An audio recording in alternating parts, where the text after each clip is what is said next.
Selamat datang di Jejak Semesta 65. Assalamualaikum warahmatullahi wabarakatuh. Rekan-rekan sekalian, kembali kita berjumpa di Jejak Semesta 65. Semoga kita semua dalam keadaan sehat walafiat, selalu dalam bimbingan dan perlindungan Tuhan Yang Maha Kuasa. Kawan-kawan sekalian, kali ini kita akan kembali menyajikan sebuah berita penting terkait dengan pernyataan Bapak Luhut Binsar Panjaitan kaitan masalah OTT, ya, dan ditanggapi oleh Wakil Ketua Komisi 3 DPR RI, yaitu Komisi Hukum. Berita ini dimuat di Republika Co.id, kita ambil dari Republika Co.id pada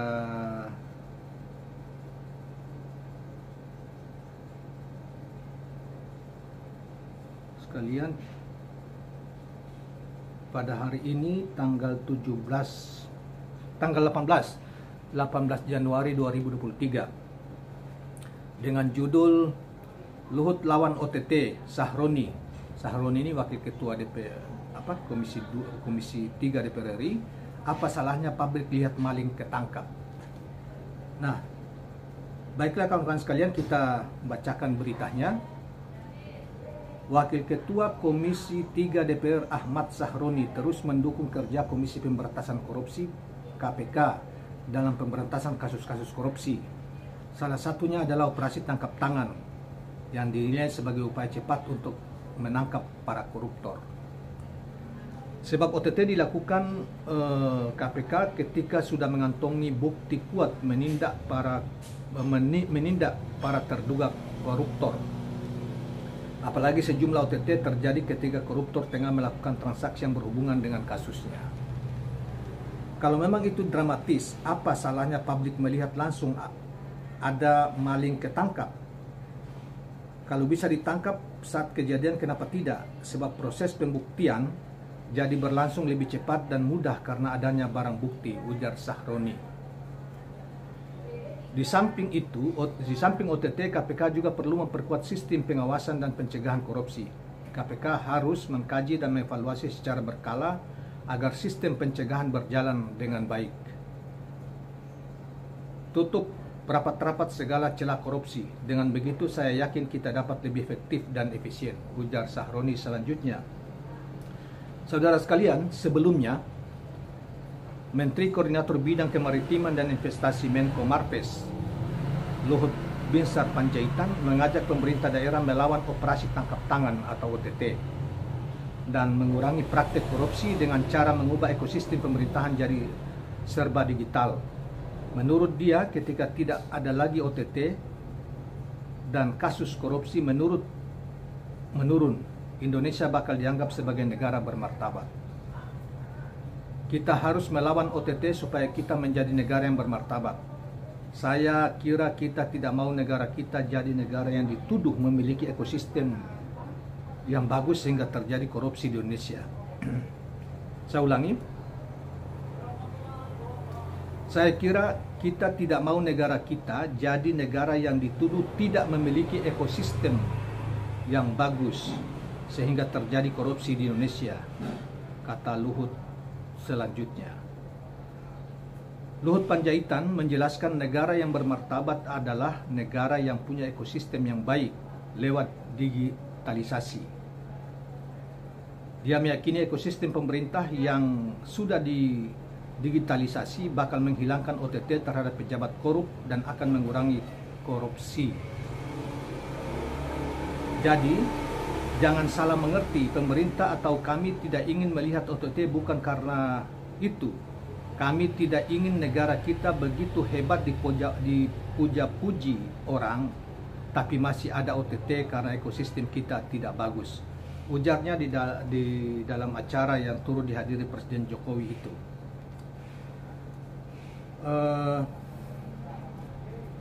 Kawan-kawan sekalian, memang pernyataan Pak Luhut ini lagi viral ya kemarin, dan juga bukan hanya di media online tetapi juga di media sosial.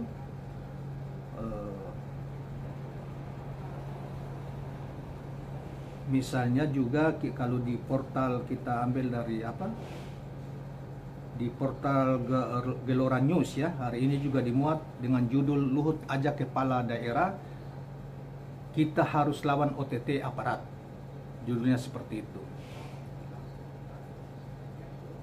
Nah, disebutkan juga di dalam sini bahwa kita harus lawan OTT supaya kita menjadi negara bermartabat, ujar Pak Luhut saat rapat koordinasi nasional kepala daerah dan Foropimda tahun 2003 di Sentul International Convention Center Bogor, Selasa. Saya kira kita nggak mau negara kita dituduh negara yang tidak memiliki ekosistem yang bagus sehingga terjadi korupsi di Indonesia. Ya, itu tadi kita sudah disampaikan juga di ini ya, di Republika Co-ID. Kemudian dikatakan juga bahwa kita harus lakukan pengawasan, kita harus turun. Ada sebagian wali kota, gubernur dipilih rakyat untuk memberikan kembali kepercayaan itu dengan performance yang baik tadi. Kebijakan pemerintah pusat dan daerah harus sejalan dengan mendorong pertumbuhan ekonomi, iklim bisnis yang kondusif, dan penciptaan lapangan kerja, kata Pak Luhut. Kemudian dikatakan bahwa ekosistem terbentuk mengurangi korupsi. Bapak Ibu sekalian, TNI Polri harus digitalisasi. TNI akan lakukan bulan depan, Indonesia akan lebih bagus. Nah, itulah dua berita yang kita sampaikan pada kesempatan ini, yang intinya bahwa Pak Luhut seperti pada waktu-waktu yang lalu juga beliau telah menyampaikan bahwa dia tidak terlalu srek dengan apa yang dilakukan oleh penegak hukum, terutama KPK yang sedikit-sedikit melakukan operasi tangkap tangan. Ya, tetapi KPK juga dibela oleh anggota DPR dari Partai Nasdem, Ahmad Sahroni, Wakil Ketua Komisi 3, yang Komisi 3 itu menangani tentang masalah penegakan hukum atau bidang hukum. Nah, kawan-kawan sekalian, memang terjadi semacam pro kontra ya tentang apa yang disampaikan oleh Pak Luhut bin Sarpanjaitan. Tetapi kita di satu sisi mungkin Pak Luhut lebih mengerti ya tentang bagaimana kita membangun negara ya, iklim negara yang bisa menjadi daya tarik untuk investasi ya, satu demi kemajuan bangsa, dan melihat bahwa mungkin dengan cara-cara yang dilakukan oleh KPK selama ini, bangsa-bangsa lain atau negara-negara lain di dunia, mereka kok melihat bahwa sedikit-sedikit OTT mungkin dengan angka nilai, misalnya nilai uangnya cuma 50 juta, 100 juta misalnya ya, sehingga itu dianggap mengganggu dan dianggap martabat kita tercoreng di dunia, di negara-negara internasional, bahwa negara kita sesungguhnya negara maling gitu ya. Nah, sehingga itu dianggap tidak kondusif bagi penciptaan iklim investasi, termasuk juga kaitan masalah disebut sebagai martabat kita sebagai bangsa. Nah, tetapi dibela oleh KPK ini, dibela oleh anggota komisi atau wakil ketua Komisi 3 DPR RI itu, bahwa itu tidak salah biar para maling atau para pencuri harta kekayaan negara itu ditangkap dan diketahui oleh publik bahwa mereka inilah yang sebetulnya yang menyebabkan negara kita penuh dengan korupsi misalnya. Nah, kawan-kawan sekalian, bagi kita sebetulnya apa yang dilakukan oleh KPK seperti yang diamanatkan Undang-Undang Dasar 45 itu juga, pertama, KPK harus tegak, benar-benar menegakkan hukum, bukan karena melakukan tindakan-tindakan karena menyasar seseorang karena perbedaan politik atau garis politik, atau misalnya terutama garis politik misalnya. Dan sebaiknya kalau tidak tangkap tangan, saudara sekalian, kita percayalah lembaga negara antar lembaga negara. Misalnya kalau BPK telah mengaudit suatu kegiatan atau proyek pemerintah dan mengatakan tidak ada masalah dengan itu, mestinya KPK percaya itu, dan kemudian misalnya Sebaliknya KPK mengatakan di sini ada kerugian negara, tapi KPK kemudian membangun opini lain lagi bahwa mengatakan oh itu belum ini, padahal sudah ada temuan tentang kerugian negara oleh BPK. Nah, inilah kadang-kadang kontroversi di KPK seperti itu. Dalam kasus misalnya kasus Formula E dan kasus pembelian rumah sakit Sumber Waras oleh Ahok misalnya, BPK sudah menemukan adanya dugaan kerugian negara puluhan miliar rupiah, tetapi oleh KPK beralasan lain sehingga itu tidak ditindaklanjuti.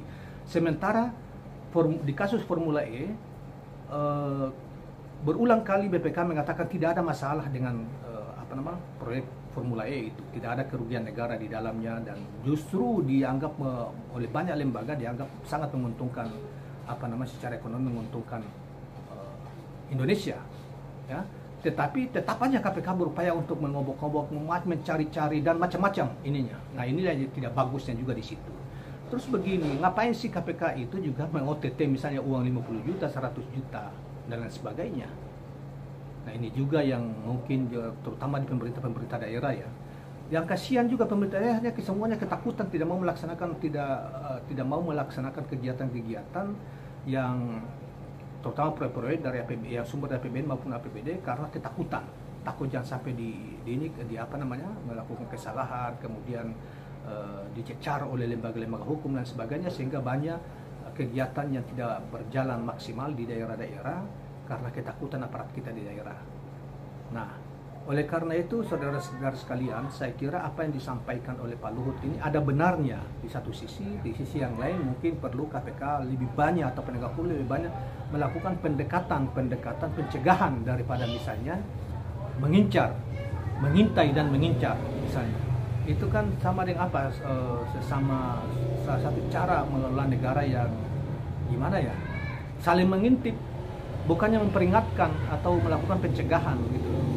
Jadi saya kira apa yang dilakukan oleh pemerintah melalui Pak Luhut Binsar Panjaitan ini, dan ada juga terobosan ya di tengah-tengah situasi seperti itu, ya pemerintah mau memperbaiki diri untuk melakukan terobosan dengan digitalisasi itu. Seluruh penyelenggara negara terutama pengadaan barang dan jasa itu di pendekatannya lebih pada digitalisasi, sehingga itu upaya dianggap tidak lagi terjadi praktek-praktek korupsi, meminimalisir praktek-praktek korupsi di daerah maupun dalam negara ini.